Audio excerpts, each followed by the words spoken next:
উদিত সূর্যের সাথে সকলকে এরকম একটা সুন্দর জায়গা থেকে জানাই সুপ্রভাত।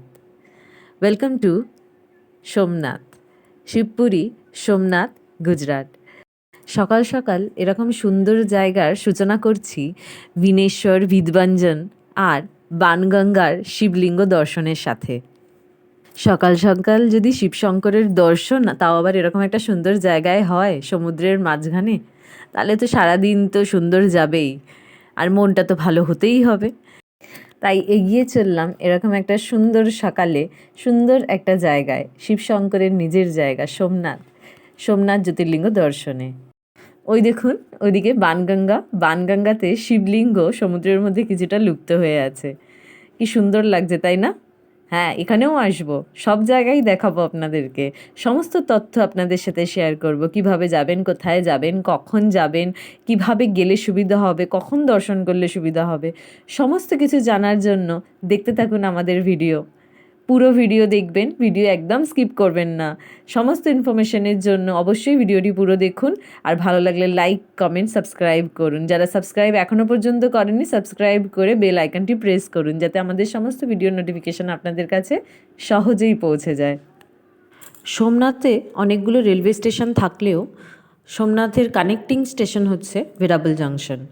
সেখানে আপনারা আমেদাবাদ হয়ে বা গুজরাটের বিভিন্ন জায়গা থেকে ভেরাবল জংশনে পৌঁছতে পারেন বিভিন্ন ট্রেনে, কিন্তু হাওড়া থেকে এখানে কোনো সরাসরি ট্রেন নেই।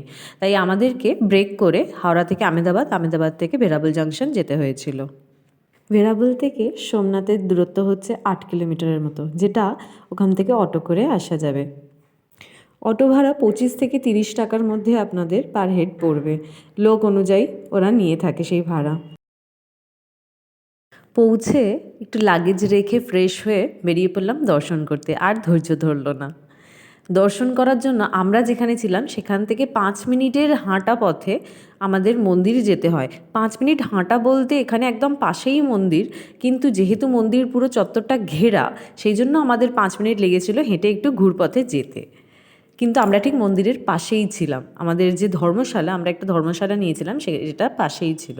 সমস্ত ইনফরমেশন, কত কী ভাড়া, কোথায় ধর্মশালা, হোটেল, কত কী পাবেন, সেগুলো আমি সব আপনাদেরকে জানাবো। চলুন আগে দর্শন করে নিই। আমি প্রথমে এসে গেছি এই সোমনাথের পুরনো যে মন্দির সেখানে। এখানে নিচে একটি শিবলিঙ্গ আছে, ওপরে একটি শিবলিঙ্গ আছে। দুটো দর্শন করলে, দুটোর পুজো করলে তবেই পুজো সার্থক হয়।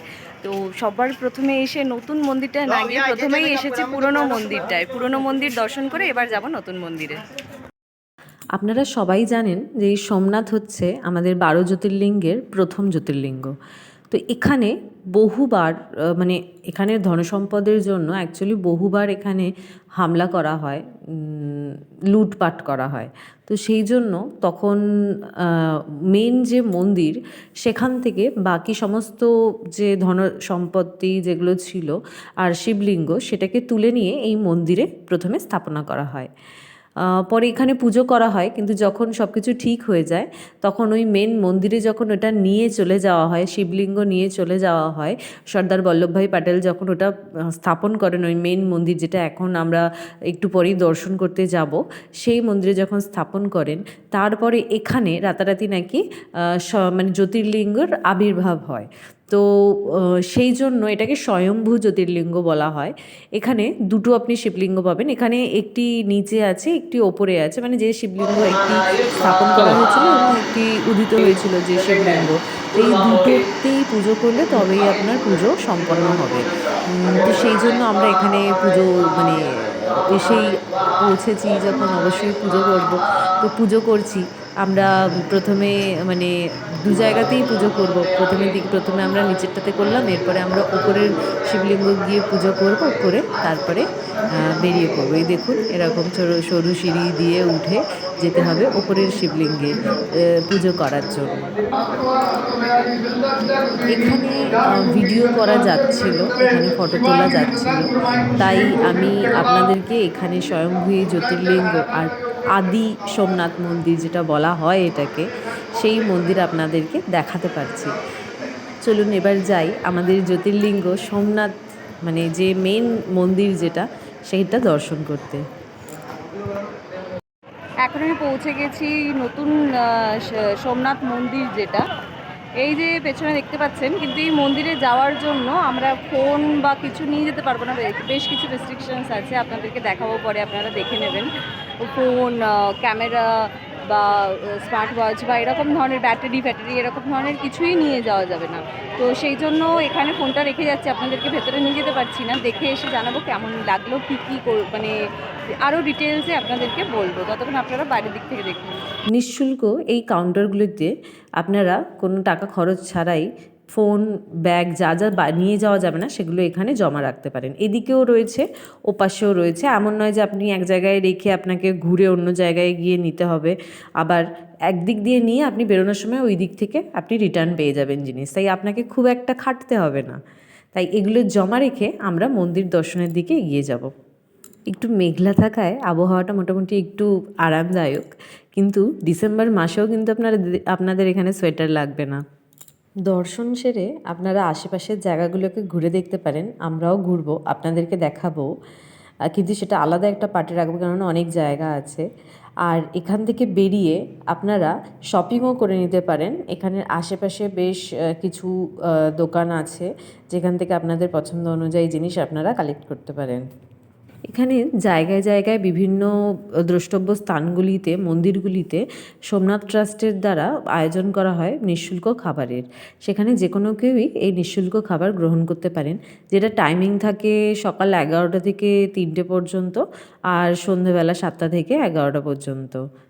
তাই যদি মনে করেন আপনি এখানে গিয়ে কোনো খাবারের পেছনে খরচ করবেন না, তাহলে কিন্তু আপনি কোনো টাকা খরচ ছাড়াই এখানে খেয়ে থেকে যেতে পারবেন। আমরা এখানে দুপুরবেলা খেয়েছিলাম, এর জন্য আমাদেরকে কুপন কালেক্ট করতে হয়েছিল। কুপন কালেক্ট করে তারপরে সেখানে খেতে হয়েছিল, তার জন্য কোনো টাকা লাগেনি। হ্যাঁ, কিন্তু আমরা তার পরিবর্তে ওখানে ডোনেট করেছিলাম কিছু টাকা। এত ভালো কাজের জন্য ডোনেশন তো অবশ্যই করা উচিত। এরপরে আমরা বেরিয়ে পড়েছিলাম ঘুরতে। পায়ে হেঁটেও ঘুরেছি, অটো করেও ঘুরেছি, সবটাই আপনাদেরকে জানাবো, কিন্তু এই ভিডিওতে না, নাহলে এই ভিডিও অনেক বড় হয়ে যাবে। তাই সেই সমস্ত ইনফরমেশন নেক্সট ভিডিওতে আমি দেখাবো। দর্শনের টাইমিং হচ্ছে সকাল 6টা থেকে রাত্রি 10টা। একটু রাত্রের দিকে গেলে ফাঁকা পেতে পারেন, কিন্তু 9টার পর থেকে সমস্ত আলো নিভিয়ে কম করে দেওয়া হয়, লোকও ফাঁকা হতে থাকে, শেষে বন্ধ করার দিকে হতে থাকে। ফাঁকা তো পাবেন, কিন্তু লাইটিংয়ের হয়তো একটুখানি 10টার দিকটায় গেলে লাইটিংটা একটু কম দেখতে পাবেন।